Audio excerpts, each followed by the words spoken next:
Jæja, þá erum við komin í dæmi 2, þá ljúk, þetta er safntíðni, hlutfallstíðni og safnhlutfallstíðni. Sko, þá ljúka við töfluna hér fyrir neðan og safntíðni er þannig að við raun og veru hugsum sem svo að við söfnum upp tíðninni. Við sjáum hérna að einhvernina 0 hafa einhverju 3 fengið. Það er að segja að við gerum sama sammerki hérna inn í reitinn og segjum það er það sama og stendur í þessum. Og í næsta reit þar eiga að safnast upp þeir sem að hafa fengið á annarkvort 1 eða 0. Það er að segja, við segjum það er það sama og stendur í þessum reit pluss það sem stendur í þessum reit.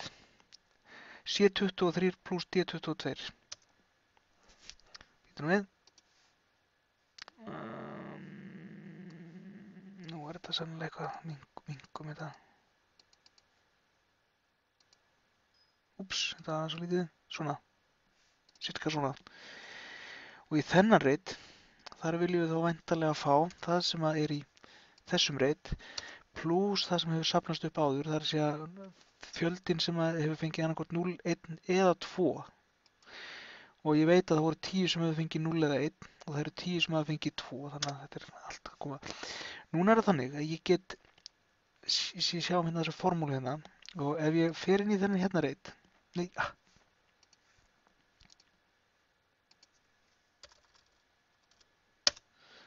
fjandinn, það er svona, þannig er þetta, þá sé ég formúluna hérna. En ég get aftur farið inn í plúsin hérna og dregið niður og beða hann að framkvæma þetta fyrir mig. Og nú sé ég sérna talan 202, það er að segja að þegar ég hef lagt allar einhverjina saman eða sendt fjölda allar einhverjina saman þá sé ég að það eru 202. En ef ég fer nú hérna í þennan reit og spyr, ef ég legg allar þessar hérna tölur saman og það gýr ég með því að velja hérna það sem heitir sum eða summa og þá vel ég þessa reitið, hún reyndar valdi það fyrir mig en ég svona tekist alltaf að sína það og sjá því. Þá koma akkurat 202 hér og það er samantala. Þessar tvær eiga að verða þessum. Nú, hlutfallstíðni, þá erum við að hugsa hversu stórt hlutfall er þessi tala af þessari heildartölunni.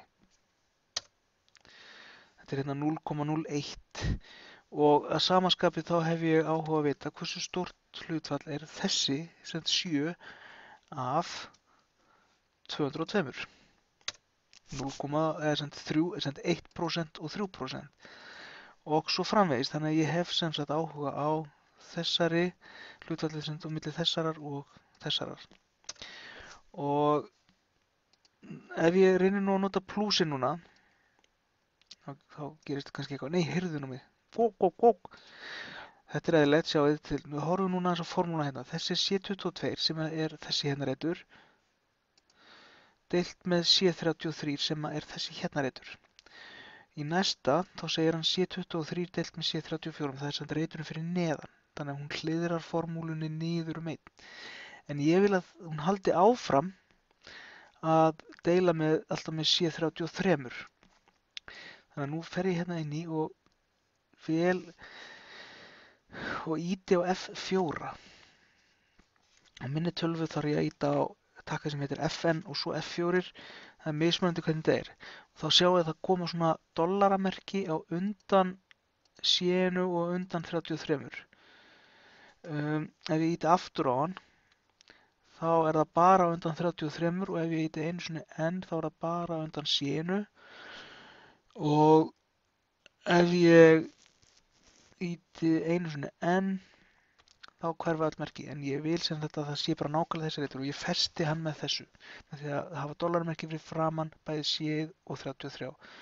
Og ef að vandræður með að íta á F4, þá er hægt að fara bara inn í þetta og gera dollarmerki á venjulegan hátt. Þetta er venjulega stafurinn fyrir ofan tölustafinn 4, þannig að maður ítir á Shift og 4. Og nú kíkjum við á formúlan sér þá er með þessa dollarmerki hérna. Og núna ef ég dreg niður, sjáu þið, að þá er hún alltaf að deila með C33, alveg sama hvar ég vel að skoða. Það sé ég alltaf hérna. Og ef ég legg nú saman þessa alla, að þá fæ ég 1,0. Við gætum, þetta eru sem sagt tugabrót, þetta eru raun og veru prósentur skrifaðar sem tugabrót. En ef ég vel ljóma þetta allt saman og vel prósentu hérna, þá sjáum við að þetta var 1%, 3%, 5%, 7%, 12% og svo framvegis og upp í 100%. Safn hlutfallstíðni, að þá erum við öfugt við hlutfallstíðnina á þar sem við tókum tíðni deilt með fjölda, þá tökum við núna bara safntíðni deilt með fjölda og aftur geri ég bara þarna F4 til þess að festa C33 reitin og hérna og núna á ég bara geta dregið niður svona. Og þá sjáum við að hér neðst þá viljum við fá 100%. Nú ætla ég að breyta þessu aftur líka í 100%. Sjáum við. Að þá er sem sagt, fyrst erum við 1% hérna og svo 1 plus 3%. Þetta er greinilega 1, eitthvað og 3, eitthvað sem verða 5%. 5% plus 5% verða 10%. 10% plus 7% verða 17. 17 plus 10 verða 27. Þetta er 17, eitthvað. Ef að skoða aukastafið þá veljum við hérna að fjölga aukastafið. Getum alltaf 1 eða 2 eða 3 eða 4 svo sem ég út í það verið. Kannski nóg að hafa bara 1.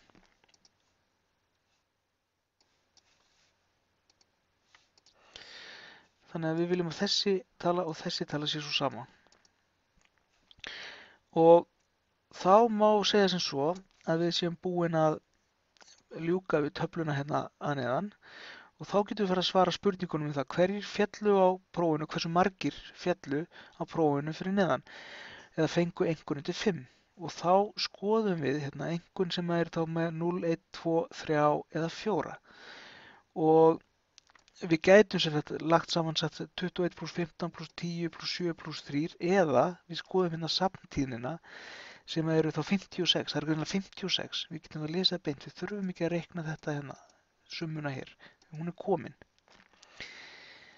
Og svo er spurt, hve mörg prósent fengu einkunn yfir 6?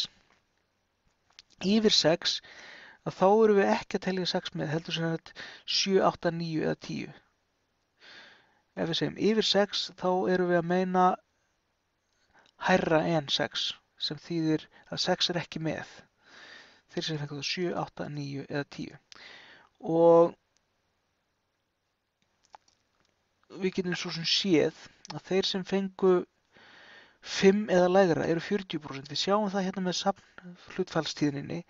Þannig að þeir sem eru yfir hljóta að vera 100% mínus 40,1% eða 59,9% vantarlega. Það myndi þá verða svarið hér.